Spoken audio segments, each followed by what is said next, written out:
You can't let your failures define you. You have to let your failures teach you.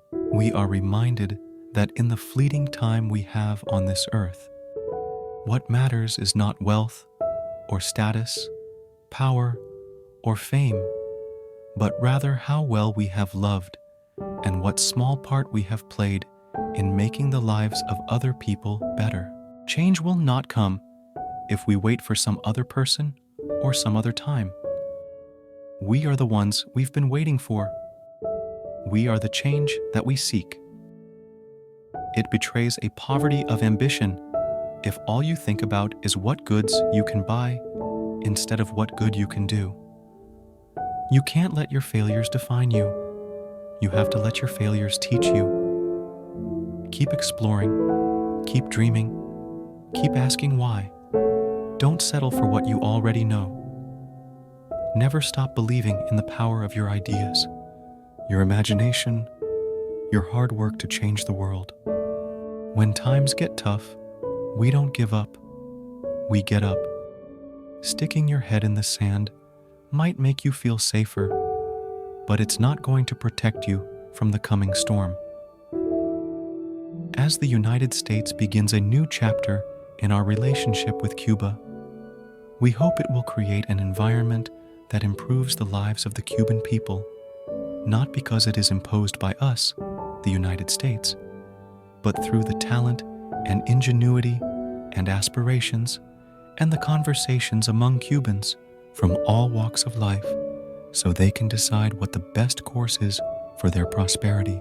Let it be said to our children's children that when we were tested, we refused to let this journey end, that we didn't turn our back, nor did we falter, and with eyes fixed on the horizon and God's grace upon us, we carried forth that great gift of freedom and delivered it safely to future generations. Obviously, I'm grayer, a few more wrinkles.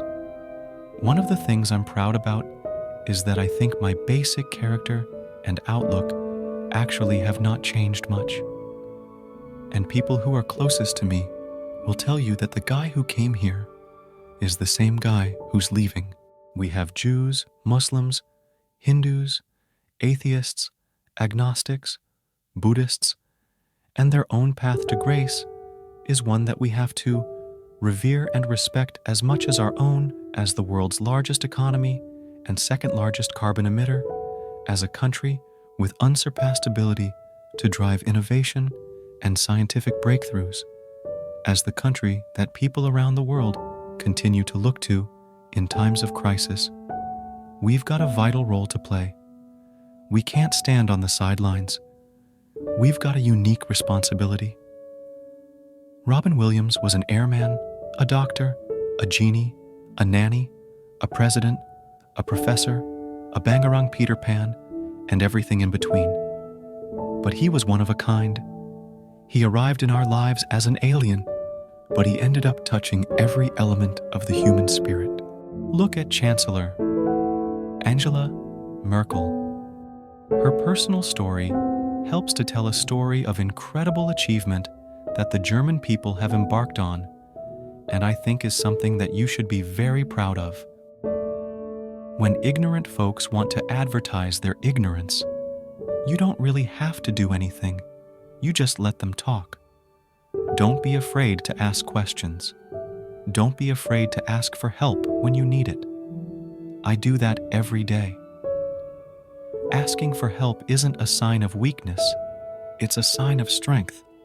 It shows you have the courage to admit when you don't know something and to learn something new.